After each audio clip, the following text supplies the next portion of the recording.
What if Jellicent was in Gen 1 OU? Jellicent only had one generation where it was pretty good, and that was Gen 5. But obviously, if you put in RBY, it gets a lot more advantages. Surprisingly, I don't think it's the typing, although that's by far the second best thing about it. But I think the thing that Jellicent likes the most, I think it really appreciates how in RBY, you have DVs and you can max out everything. 100 HP and 105 special defense are great, and 70 isn't that good now, but for RBY standards, it's pretty average.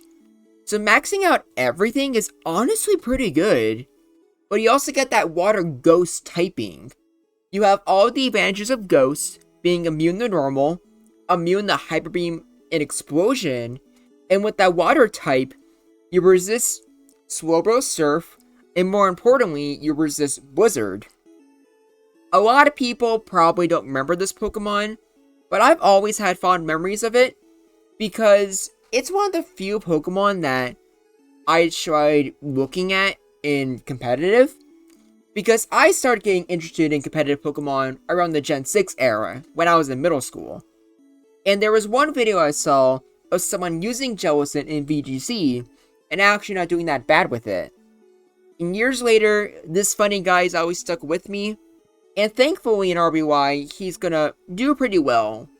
The only thing that he's gonna hate is the fact that he can't really take advantage of water moves. Like, don't get me wrong, there's Surf and probably Hydro Pump, but in Gen 5, you had Scald, which was a fantastic tool, which you just don't have here. By the way, even though it's Gen 1, I would still think it would probably use Scald if it could. Because the burn, yeah, not the strongest, but it's also just a pretty good water move, and one that I think you can probably take advantage of.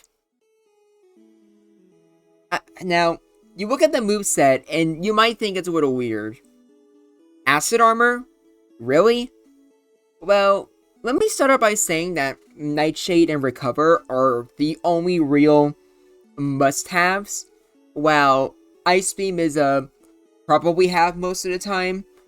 The fourth move, it's very expendable, but I think Acid Armor is the best choice other the other two alternatives. You have Surf and you have Ice Beam. With 85 special attack and stab, Surf does decent damage, but the question I have is, who are you using it against? With Chansey, the Psychic with the high special, Snorlax, nothing's really giving a crap about being hit with a Jellicent Surf. The only two things that care are Rhydon and Tauros, I guess. Rhydon is self-explanatory, but you also have such a good matchup against Rhydon anyways that it doesn't really matter. And while Tauros takes decent chip from Surf, it takes good chip from Nightshade as well, so technically you should just use that instead. The only case where I think Surf truly matters is against Jinx, and that's because I think Surf, does like exactly 1% more. But does that sound worth it? I don't think so. The other is Psychic, and for Psychic it's just because you're bulky and you can fish for special drops. But again, what's really the point? Even if you get those special drops, you are not really doing much damage at all, really. You get like 6 special drops on Chansey, and then what? You're not going to get a lot of progress done. The only time where it's good is Gengar. But even with Gengar, I think it's only a 4th. You might get a special drop, but Gengar might get paralysis or a crit, so that doesn't really seem too good either. Acid Armor just helps you completely assure what you have a good matchup against the things you already do well against. Rhydon doesn't do that much to kill you anyways, but Acid Armor just guarantees that the Rhydon truly can hurt you, and it's just a free switch in. Same thing with Snorlax. Considering Amnesia Wax isn't really too much of a thing anymore, Acid Armor means Snorlax can't do any damage with Earthquake anymore, and if that's the case, you're just completely free to do whatever you want. Tauros, I think, is the main reason for Acid Armor. especially if the Tauros is somehow paralyzed, it means that it needs to somehow rely on crits, and even with crits, Earthquake isn't really enough to two-shot, I don't think. So Acid Armor just makes it to where you can set up, and then you can go for Recover, you're at full HP, you have high defense, and the Tauros can't even hope to, get lucky with crits. Doesn't sound too great when I say it like that, but also, again, 70 defense, it's pretty average for the time. And it's already at 239 if you max it out, which it should be. So 1 Acid Armor, and this thing is basically unkillable on both the physical and special side. Despite that, though, it does suffer a lot. Chansey and I think literally all of the Psychics completely hard wall it, and that's because it's a very passive Pokemon. Ice Beam, alongside hitting Executor, is mostly for fishing freezes, and Nightshade is by far your best damage, but against the Psychics, they have Recover, and then Jinx and Cloyster both have Rest. So, unfortunately, there is a lot of truly unwinnable matches for Jellicent, but at the same time, I don't think 1v1 replays are good at representing what Jellicent's trying to do. It's a great pivot Pokemon, and it's a great Pokemon for stalling things out, and, for taking on dangerous physical attackers.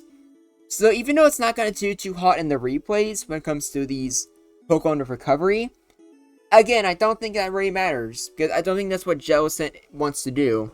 It's not supposed to take on everything 1v1. It's supposed to be there if your Psychics are paralyzed and Tauros seems out of control, or if Snorlax seems dangerous and you don't know how to switch into it.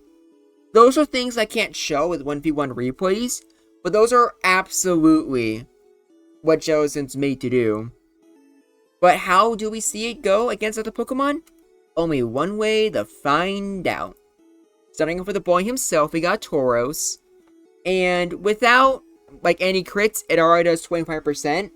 And that right there is exactly why I think Acid Armor is really good. It helps preserve the matchup, assuming you don't have Thunderbolt. Thunderbolt Tauros, even then, it did 28%. That's decent chip, and if you're forcing Tauros to go for Thunderbolt, that already would show just how good Jellicent really is. So, with 1 Acid Armor, you're not really scared of Tauros killing you with Earthquake anymore. It needs to get 2 crits in a row, and even then, what was it exactly, 25%? So with damage ranges, it's probably, you could probably recover even off 2 crits, depending on how it goes. Now, 2 Thunderbolt crits, there's not much you can do there. But look, Tauros had to get 2 crits in a row in order to kill Jellicent. And Nightshade is just really good consistent damage. Even though Jellicent lost this, if it has to force Tauros to regularly use Thunderbolt, obviously that in of itself shows it would be a great matchup against Tauros. And if it does use Thunderbolt, Jellicent is guaranteed to at least do a quarter, if not half of its HP, making the Tauros Mirror unwinnable unless you get extremely lucky with a crit and winning the speed tie. So that's honestly pretty good already. And then Snorlax is actually even better, since you can go for an Acid Armor before Snorlax even hits you. And obviously Snorlax can't, hit first or get good crits, so you might not even need to go for Acid Armor. Granted, you don't do a lot of damage to Chillax, but again, that's not really your main choice. And this is Amnesia right here, and that's just because this is the only thing you can maybe do. And if you're forcing Amnesia Wax to be used more, that's kind of just a free win, since Amnesia Wax is pretty bad in most cases. So once again, I'm calling this a great matchup, because it completely stops what Snorlax wants to do. Tauros and Snorlax just can't function without Jellicent here, because with Jellicent, they just don't have, their regular sets just aren't enough. Tauros can maybe get crits, but Acid Armor basically means that you're not devastated by a crit. You can go for Recover, and statistically, Tauros probably isn't going to get 2 crits in a row again. That's just how I see it. And luckily, with all of these things that kind of wall you, there is one way you can beat a Pokemon like Chansey. Yeah, with Freeze. And that's the reason why you're using Ice Beam over Blizzard. It just kind of, auto wins for you. Which, I don't like that. And I don't want to say Freeze as a reason as to why Jellicent should have certain placements in the tier list at the end of the video. But I also feel like since Jellicent is an inherently bulky Pokemon with a great defensive typing and rest, I feel like we kind of have to acknowledge the fact that it is a good Pokemon for fishing for Freeze. If there's any other Pokemon better, it would be only Chansey exactly. So I feel like we just need to talk about that. And it's not honorable, but again, Jellicent is mostly a passive Pokemon. So I think we have to give it props for that. At least to some degree. Now what I'm not going to do is sit here through this entire replay. But what I will say is very interesting is the fact that Recover has so many power points that theoretically you are able to, in some cases, actually outlast the Chansey Thunderbolt. As you see here, Chansey had to use almost half of its power points just to take out Jellicent. So there are some cases, while not the most likely, you could actually recover and survive Chansey's attacks. And keep in mind that it took how many turns? 2 turns in a row of full paralysis in order to kill Jellicent. So it could happen. In fact, now that I'm looking at this again, I might put in it could go either way, solely because Jellicent has the potential to stall out Chansey. And even if it doesn't, like you saw there, like, getting rid of half of Chansey's attacking PP for one of its moves, that's already big. Like, that's good if you immediately try to stall with your own Chansey. So you know what? A passive Pokemon like Jellicent, if it's able to seriously drain Chansey's resources, even if the Chansey has good coverage. Keep in mind, there are Chansey sets with Ice Beam and Seismic Toss. So you know what? Yeah, I am going to put in could go either way at the end of this. Jellicent can do its job against Chansey, even if it probably won't win the replay most of the time. Can't really say that about Zam. Paralysis, good crit rate, Psychic Special Drops, all of these are not in Jellicent's favor. So this is a Pokemon you should definitely avoid at all costs. And you're not really going to outstall it either, since Psychic is a 33% chance to crit, the lower special. But speaking of crits, that's another reason why it's just, you are not winning that. Nope, just go home. Speaking of going home, you might want to skip for this one. Cloyster versus Jellicent is, oh my gosh, this is painful. Clamp does about nothing. And because of the bad accuracy, Jellicent realistically has chances to go for Recover. And unfortunately, if you go for 3 Nightshades, it leaves Cloyster at 1 HP. So Jellicent can't hope to win the 1v1 either. So what's happening is that if Cloyster is extremely lucky, after like a million turns, it can maybe clamp Jellicent to death. But more likely, you are either losing all of your Blizzard PP, or you're freezing the Jellicent. And you only have 8 chances to freeze the Jellicent. Oh yeah, with Acid Armor. It's kinda niche, but with Acid Armor, you theoretically can maybe outlast the Cloyster when it comes to power points. This match is just absolute garbage. And I think I had this in a winnable, but since Cloyster only has, realistically, only 8 chances to, like, consistently beat the Jellicent, since I'm pretty sure, more often than not, if you try to go with only Clamp, Jellicent will just recover and will probably outlast the power points. But you better believe I am not sitting through that to see if that's possible. So yeah, I'm going to put this in could go either way, because both of them are miserable, but both of them can't realistically kill the other. But Cloyster definitely does get the edge in the fact that it can't be frozen. But at the same time, I just don't think statistically you're likely to freeze Jellicent most of the time. Like you saw here in this replay, Cloyster missed twice. So it's not even like 100% accurate. It's, you have a 10% chance to miss, and if you do manage to hit, you only have a 10% chance to get the freeze. And it's not like it stacks. You only have 8 different chances each time, only 10%. Oh, let's just move on. This was one of the worst replays I ever had to make. I think Executor is pretty interesting, especially nowadays with Mega Drain becoming more popular. I think with Jellicent in the format, I think Mega Drain becomes mandatory, and I feel like in order to beat Jellicent, you actually need a combination of both Psychic and Mega Drain. Mega Drain is good for the healing, which you need since Jellicent has Ice Beam, but you also need at least one special drop to actually get pretty good damage with Mega Drain. So, I don't know, I think this is kind of neat. I feel like both have good options against each other, and it could go either way. It really just depends on how long it takes before Executor gets that special drop, and if Jellicent gets a crit or a freeze. All that's pretty likely. The Gengar's it's a pretty rough matchup, but thankfully you do kinda good with, I guess for both of you, it's like a 3-hit KO, but yeah, Gengar's doing more damage, and statistically it's gonna get that crit, so don't bother with Psychic, just cut your losses with Gengar. And to be honest, with Gengar, Nightshade's still pretty good damage, given that Gengar doesn't have the best HP. So, all in all, Psychic isn't worth it. Just use something else to do with Gengar. Although, considering Gengar is usually a lead, how often are you experiencing Jellicent versus Gengar? I'm gonna argue not very much. Alright, let's just keep going. And for Jolteon.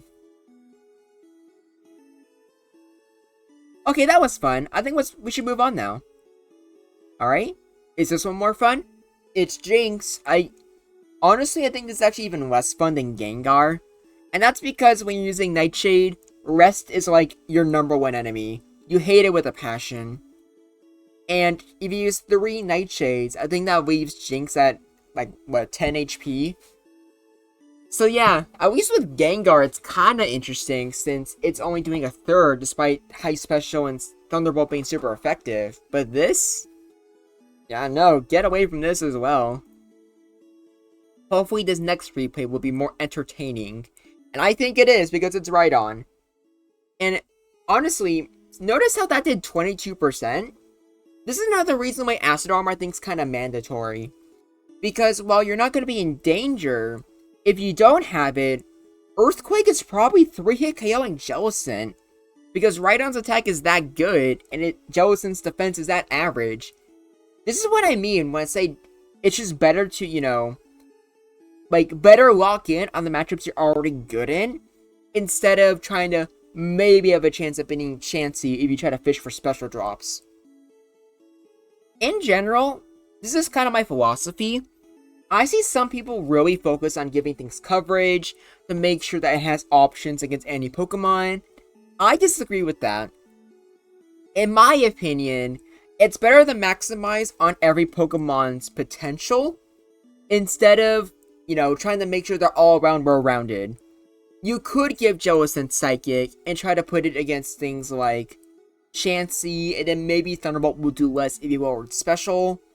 But in my opinion, it already has a good thing going against Rhydon and Tauros, but both of them have things that can potentially give Jellicent problems.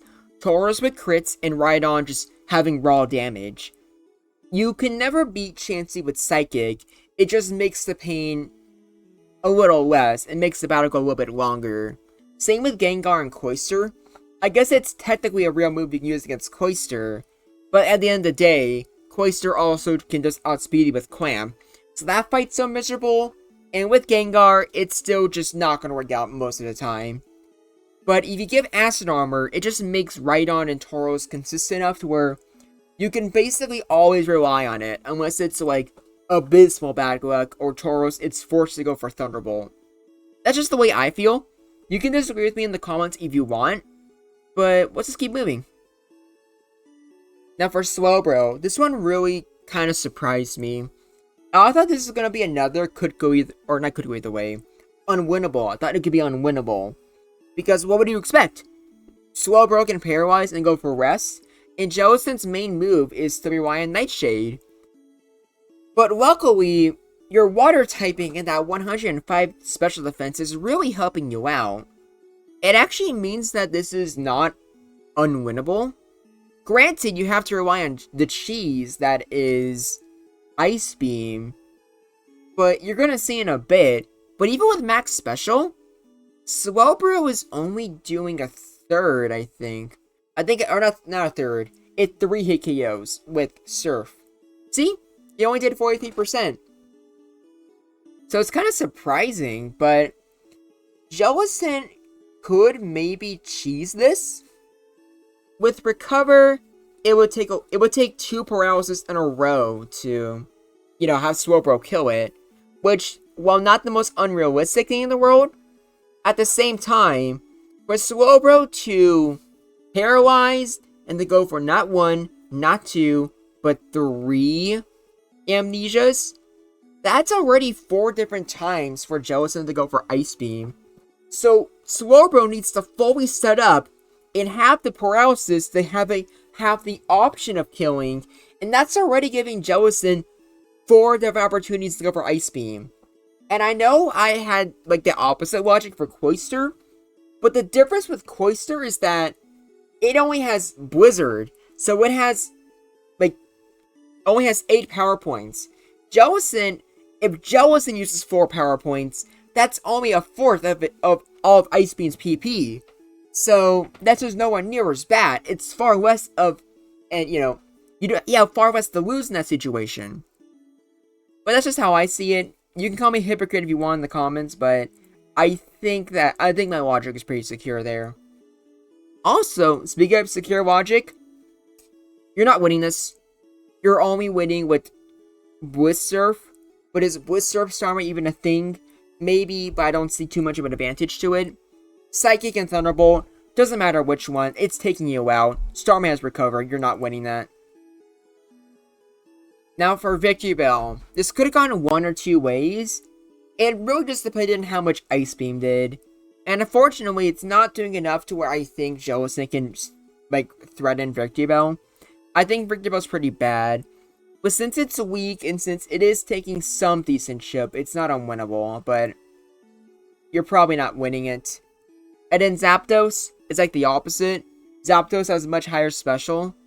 Or I guess it's technically still decent chip, but I don't know. I think with Zapdos is better crit rate.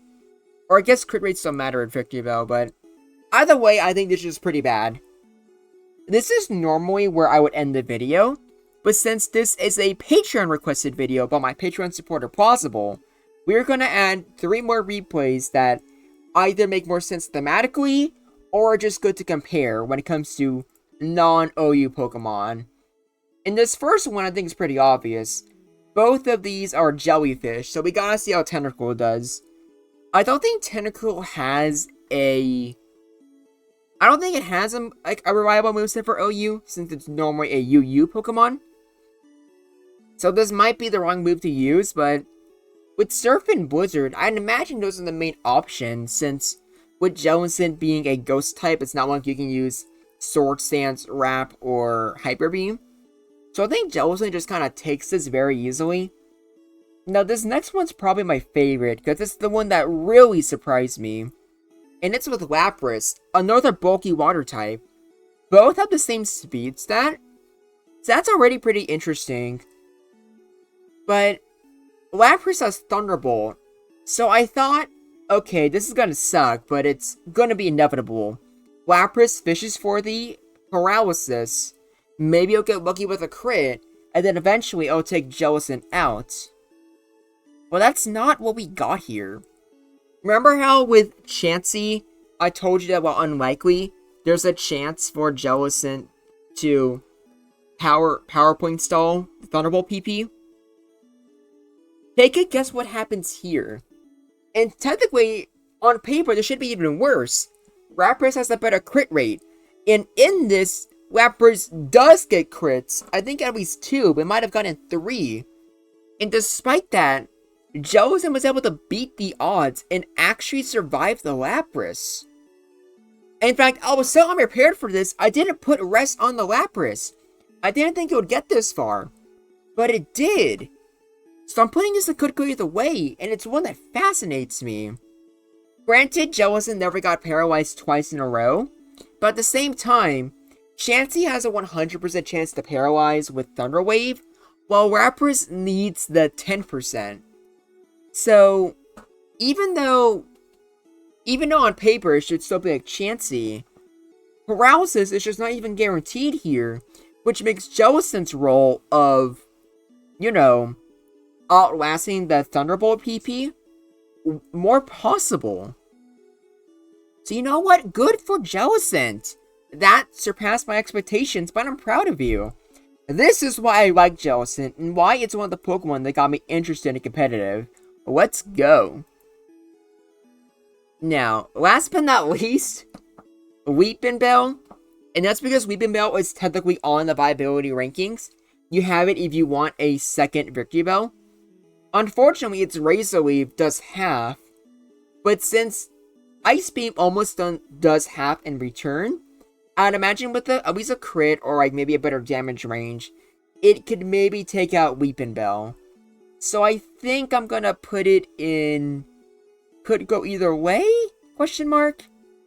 But let's put both of these in could go either way, since surprisingly, there's actually a chance to actually outstall both of them.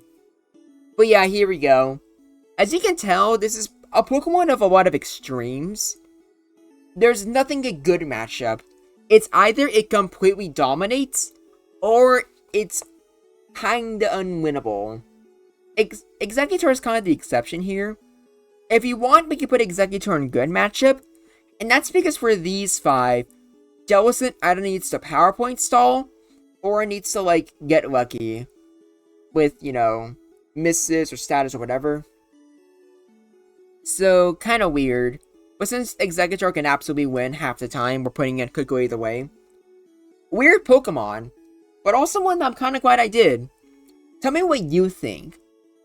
I can completely understand if you think Jellicent is a UU Pokemon. I think B2, and at the very end of B2 is probably where I put Jellicent. I don't think you're going to see it a lot, but it's definitely a good Pokemon that could really help round out your teams if you're suffering defensively. And again, remember, all of these you saw here are based on 1v1 replays, thus significantly better if, let's say, the Victory Bell is paralyzed, or the Starmie's a sweep, or the Cloyster is forced to go boom. Because, if Cloyster goes boom, Jellicent can switch into that. Last thing I'll say, check both the description of this video as well as the comments below, as well as the video I recently posted. I'm hosting a Pokemon Infinite Fusion tournament, and you're about to join. But you have until Saturday, because that's when the tournament starts. But that's about it. Until next time, this is Groundback, and I look forward to hearing from you.